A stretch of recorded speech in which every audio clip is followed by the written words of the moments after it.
Ligji për përfaqësim të drejtë përplas Frontin Evropian dhe Vlenin. Deputeti Hasani ironizon me Venedikun, ndërsa Fetaj tha se BDI ka lënë ligjet gjysmake. Vazhdojnë reagimet për diskriminimin e sportistëve shqiptar. Zëvendës Ministrja e Mbrojtjes thosë se ka edhe sportistë shqiptar. Sportistët e mohojnë. Analisa e Finance Think tregon se qeveria ka realizuar vetëm 13 të premtimeve, shqetëson ulja e deficitit buxhetor dhe rritja e pagave të punonjësve. Rrëzohet në Indi avioni me 240 persona në bord, autoritetet thonë se nuk ka të mbjetuar.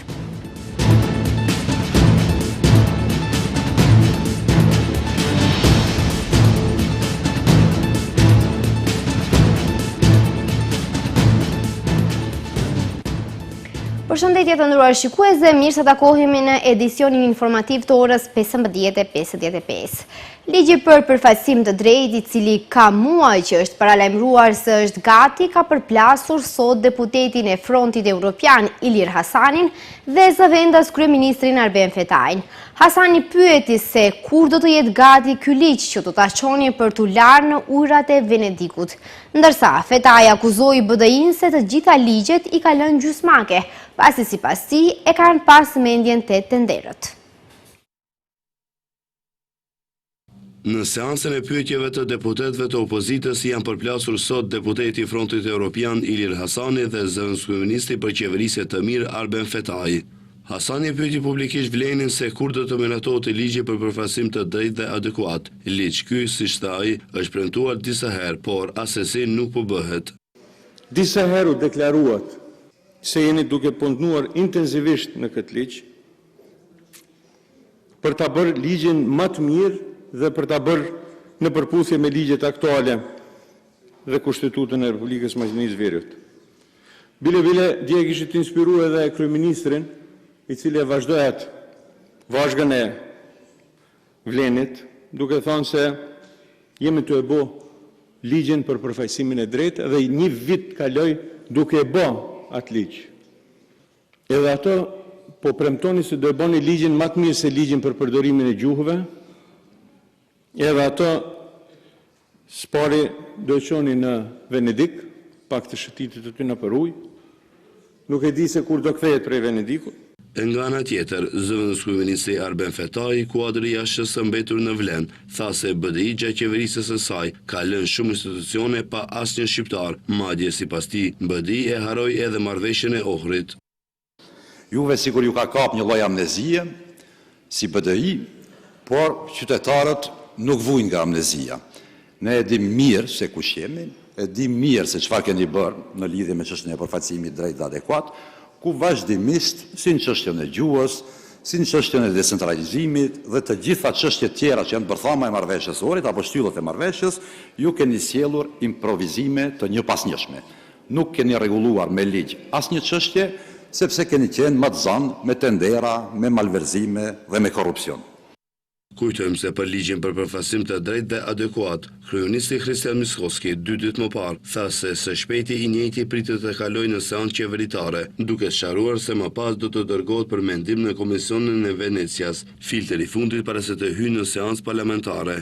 Ligji për përfaqësim të drejtë dhe adekuat në Maqedoninë e Veriut ka për qëllim të sigurojë përfaqësim të barabartë në punësim të komuniteteve etnike në institucionet shtetërore dhe publike, sipas përqindjes së tyre në popullsinë e përgjithshme. Ky ligj bazohet në frymën e marrëveshjes së Ohrit dhe zëvendëson balancuesin që u shfrytëzua vitin e kaluar nga ana e gjykatës kushtetuese. Edhe pse në mesin e 22 sportistëve që morën mirënjohje kombëtare dhe pensione të përjetshme nuk ishte asnjë shqiptar, zëvendës ministrja e sportit Safie Sadiki Shahini përmes një shkrimi në Facebook ka zbuluar emrat e disa sportistëve shqiptar që kanë marrë benefite në të kaluarën. Por Berat Jakupi, kampioni i karates, emrin e të cilit e ka përmendur Sadiku, thosë se asnjëherë nuk ka përfituar pension nga shteti.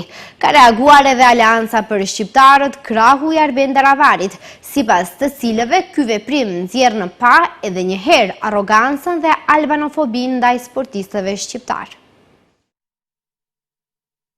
Ndarja e mirënjohjeve kombëtare dhe pensioneve të përhershme nga ana e qeverisë për 22 sportistët Maqedonas dhe asnjë sportisti shqiptar ka ngritur debat në skenën politike, ndonse nuk ishte prezente gjatë ceremonisë. Zëvendës ministri e sportit Safie Sadiku Shahini përmes një shkrimi në Facebook ka zbuluar sportistët shqiptar që i gëzojnë beneficionet që ua mundëson ligji.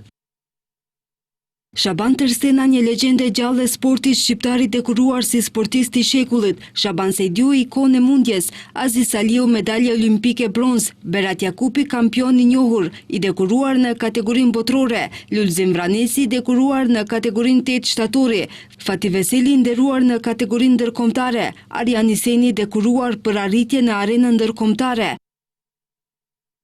Recep Hajdari, sportisti dekoruar në kategorinë ndërkombëtare, Drita Islami, sportiste e suksesshme dekoruar në kategorinë ndërkombëtare, Recep Recepovski, bokser, medalje argjend, Ragmi Arifovski, medalje art, kampionat botëror. Me kundërreagim të menjëhershëm ndaj zëvendës ministre Safie Sadiku doli Berat Jakupi, i cili ka përgënjeshtruar dhe ka thënë se ai personalisht nuk është përfitues i asnjë pensioni sportiv. Përkundrazi, Jakupi ka akuzuar se mundi i tij është nënvlerësuar sistematikisht ndër vite.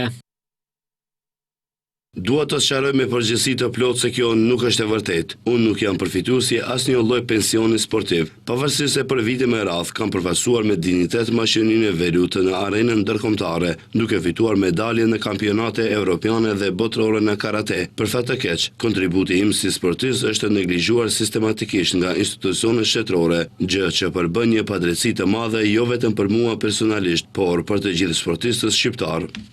Për mungesën e shqiptarëve të dekoruar me mirënjohje kombëtare dhe pension të përhershëm ka reaguar edhe Aleanca për shqiptarët, krahu i Arben Taravarit, nga ku thonë se asnjë sportist shqiptar nuk u përfshi në listë pavarësisht kontributit të tyre në sportin vendor dhe atë ndërkombëtar.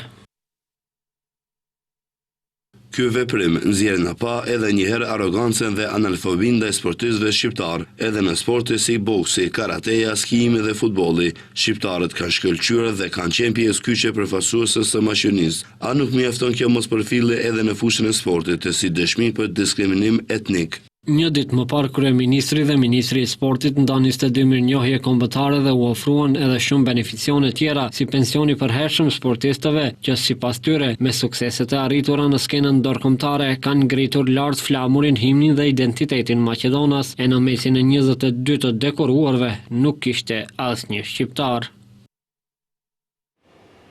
Analiza e Finance Think tregon se qeveria ka realizuar vetëm 13% të premtimeve. Nga Finance Think thonë se më shqetësuese janë premtimet të cilat po lëvizin në drejtim të kundërt, sepse ato përfaqësojnë reforma kyçe strukturore. Ata thonë se këto janë premtime që lidhen me uljen e deficitit buxhetor në 3% të BBV-s, uljen e ekonomisë gri, rritjen e produktivitetit dhe rritjen e moderuar të pagave në sektorin publik. Nga viti i pari i programit qeveritar janë realizuar vetëm 13% e premtimeve, apo 18 premtime, ndërkaq 37% janë në drejtim të realizimit. Tregojnë të dhënat nga analiza e Finance Think, Instituti për Hulumtime Ekonomike dhe Politike. Ky institut në bashkëpunim me Qendrën për Edukim Qytetar, Shoqatën Mjekësore të Maqedonisë dhe Forumin Rinor Arsimor, kanë prezantuar konkluzionet nga monitorimi i premtimeve qeveritare për periudhën 2024-2028 përmes platformës Kompas. Drejtoresha ekzekutive e Finance Think, Blagica Petreski, tha se progresi më i madh është shënuar në fushën e arsimit. Nga numri i përgjithshëm i premtimeve, 18 apo 13% janë realizuar plotësisht deri më tani, ndërsa 51 premtime, 37% janë në proces të realizimit. Progresi më i madh është arritur në fushën e arsimit, ku 24% e premtimeve janë përmbushur dhe 70% janë në proces zbatimi. Pas saj vijnë politikat socio-ekonomike dhe politikat rinore me nga 9% të premtimeve të realizuara secila. Realizimi i premtimeve në shëndetësi ka pasur një ritëm më të moderuar, me 3 premtime të zbatuara dhe 5 në proces zbatimi. Progresi më i vogël është regjistruar në fushën e barazisë gjinore, ku nuk ka asnjë premtim aktiv ose të realizuar. Nga Finance Think thonë se më shqetësuese janë premtimet të cilat po lëvizin në drejtim të kundërt, sepse ato përfaqësojnë reforma kyçe strukturore. Ata thonë se këto janë premtime që lidhen me uljen e deficitit bugjetor në 3% të brutoprodhimit vendor, uljen e ekonomisë gri, rritjen e produktivitetit, mbështetjen e eksportit dhe rritjen e moderuar të pagave në sektorin publik.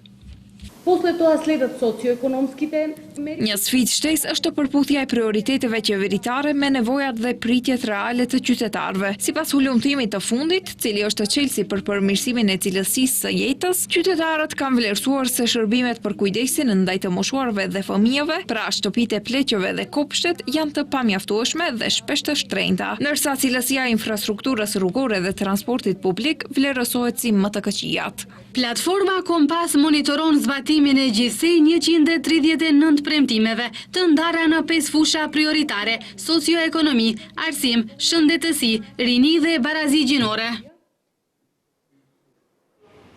Kryeministri Kristian Mickoski ka dhënë mbështetje idesë që vendi në të ardhmen të ketë vetëm një njësi zgjedhore. Ai tha se ky model për të cilën sot filloi procedura në kuvend është më demokratik, pasi u jep më shumë hapësirë partive të vogla, por edhe kandidatëve të pavarur.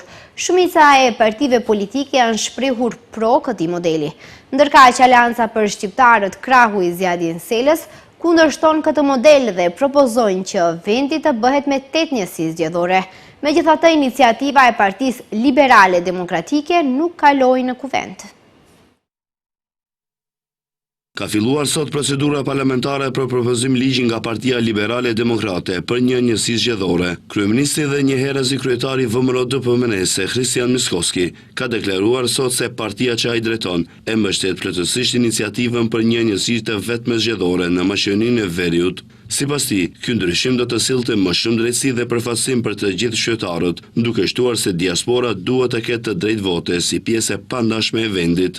Da imamo jedna izborna jedinica podržujeme. Nuk ka të drejtë më të madhe demokratike se sa ajo që diaspora të marrë pjesë në procesin zgjedhor, si në zgjedhjet parlamentare ashtu edhe në presidenciale. Ne jemi për një njësi zgjedhore që të munden ata të marrin pjesë në atë proces zgjedhor, të mos ketë shpenzime, të hyjnë të gjitha votat në një njësi, edhe për popullsi rezidente, edhe për diasporë që dëshiron të marrë pjesë. Aktualisht, vendi është i ndarë në 6 njësi zgjedhore, por sipas Mickoskit dhe përkrasëve të kësaj ideje, kalimi në një njësi të vetme do t'i jepte më shumë hapësirë partive më të vogla dhe kandidatëve të pavarur, duke siguruar përfaqësim më të drejtë në kuvend. Kujtojmë se kundër kësaj ideje është shprehur kryetari i Aleancës për Shqiptarët, pjesë e Frontit Evropian, Zjadin Sela, për të cilën kjo është e papranueshme, ndërsa sipas tij, 8 njësi zgjedhore do të ishte ideja më e mirë. Nga BDI ka një qendrim të rezervuar ndaj propozimit për një njësi zgjedhore, duke theksuar nevojën për masa të tjera, si prag zgjedhor dhe lista të hapura. Ndërkaq, nga koalicioni Vlen kanë theksuar se janë duke biseduar dhe do të dalin me një qendrim zyrtar. Edhe pse një ndër institucionet më kyçe në luftën kundër korrupsionit, Kuvendi i Maqedonisë së Veriut nuk bën më të mirën e tij në këtë fushë. Kuvendi në vazhdimsi e shfrytëzon procedurën e shkurtuar që të sjellë ligje të cilat janë në shërbim të një garniture politike ose për apetite politike të një garniture të caktuar. Snežana Kamilkovska-Tërpevska nga Qendra Maqedonase për Bashkëpunim Ndërkombëtar sqaroi se raporti për perceptimin e korrupsionit nga viti 2023 tregon se 80% e qytetarëve mendojnë se deputetët janë ndër më të korruptuarit në vend. Kuvendi duhet të jetë polici kujdestar i institucioneve që luftojnë korrupsionin, kështu vlerësojnë nga Instituti për Demokraci, Societas Civilis, të cilët organizuan debat mbi temën një vit më vonë, deri ku është Kuvendi në luftën kundër korrupsionit, në të cilën morën pjesë, mes tjerash edhe deputet nga Kuvendi. Për Snežana Kamilovska nga Qendra Maqedonase për Bashkëpunim Ndërkombëtar, problem që përsëritet është edhe përdorimi i procedurës së shkurtuar nga ana e shumicës parlamentare. Ajo thotë se përmes kësaj mase deputetët votojnë ligje që janë në shërbim të një garniture të caktuar politike. Shton se në janar të vitit 2025 deputetët kanë propozuar 14 ligje dhe të gjitha i kanë miratuar me procedurë të shkurtuar.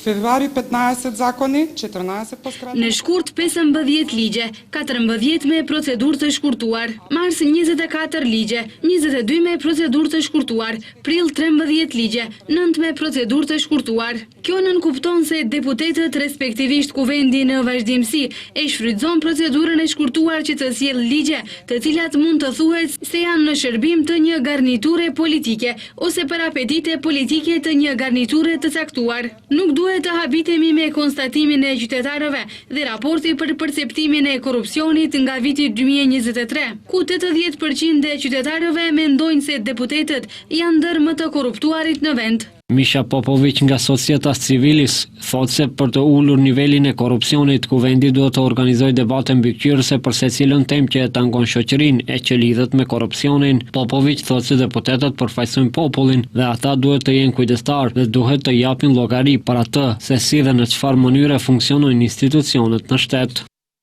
За да се подобри ситуацията потребно. Për të përmirësuar gjendja, duhet të shojmë sa më shumë debate mbikëqyrëse. Thjesht detyra e kuvendit është që ajo të jetë polic, kujdestar në një farë mënyrë mbi të gjitha institucionet sepse ata janë të zgjedhurit e popullit. Ata që janë në atë vend i përfaqësojnë votuesit dhe kanë për obligim të mbajnë llogari për atë sa janë efektiv dhe sa punojnë institucionet. Sipas raportit për vlerësim të korrupsionit në Maqedoninë e Veriut të realizuar në vitin 2023, ka një ndërthurje të problemeve sociale dhe shoqërore në 5 vendet e para, kështu që pas korrupsionit qytetarët identifikojnë një stabilitetin politik, varfërinë, krimin dhe të ardhurat e ulta si problemet më të mëdha.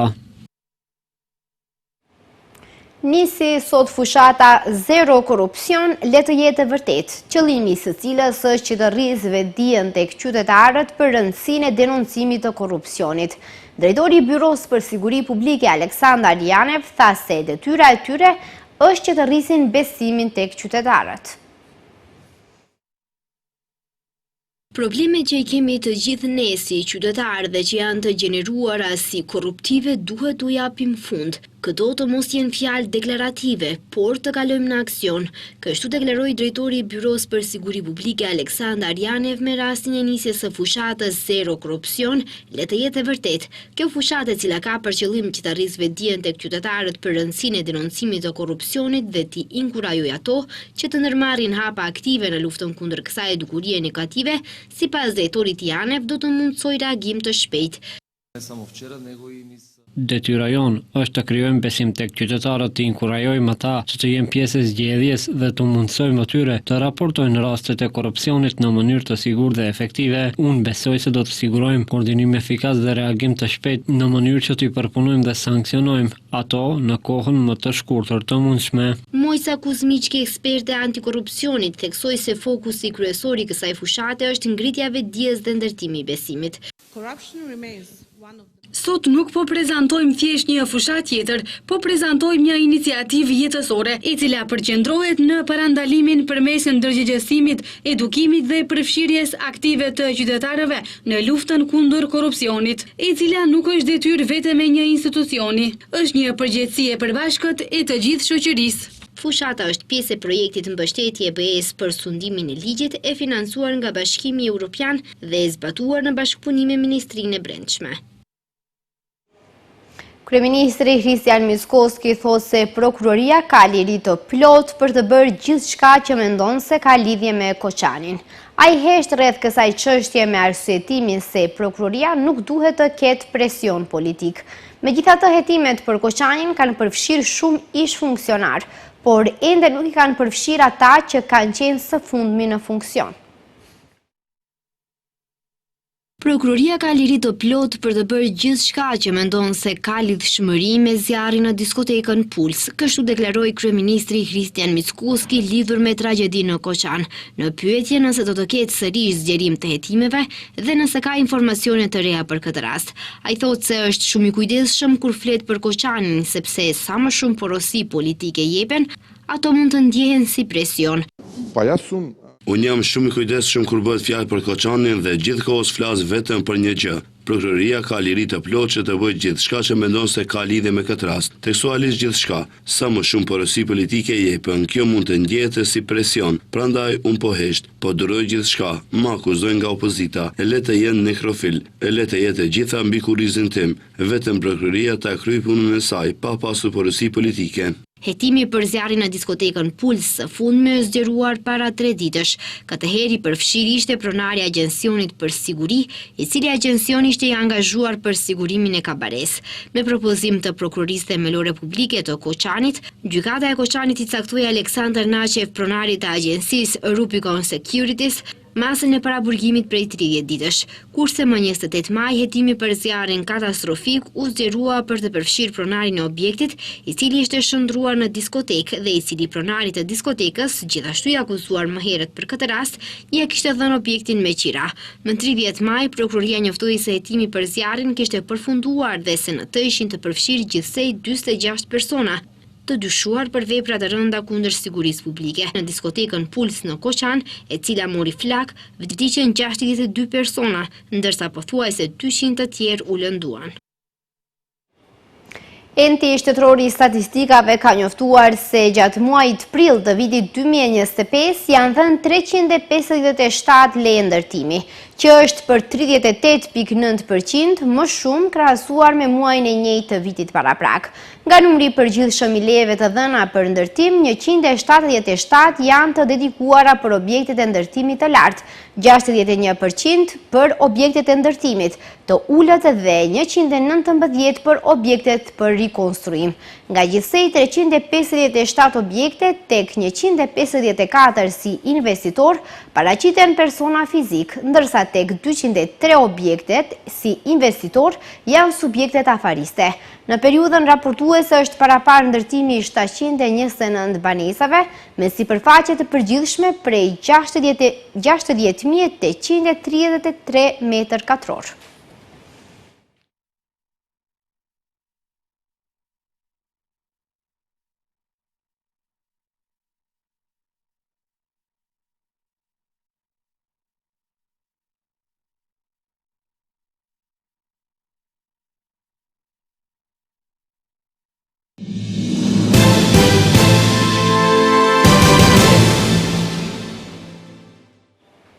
Departamenti Amerikan i Shtetit ka përshëndetur vendimin e qeverisë në detyrë të Kosovës, e cila ka vendosur që të ofrojë mbrojtje të përkohshme për 50 persona nga shtetet e treta, në kuadër të bashkëpunimit me Shtetet e Bashkuara të Amerikës. Qeveria në detyrë njoftoi se qëndrimi 50 personave në vend, të cilët më pas do të kthehen në vendet e tyre të origjinës, do të menaxhohet dhe koordinohet nga Ministria e Punëve të Brendshme. Ndërkohë, Dash këtë vendime ka cilësuar si bashkëpunim të rëndësishëm për prioritetet e administratës së presidentit Trump.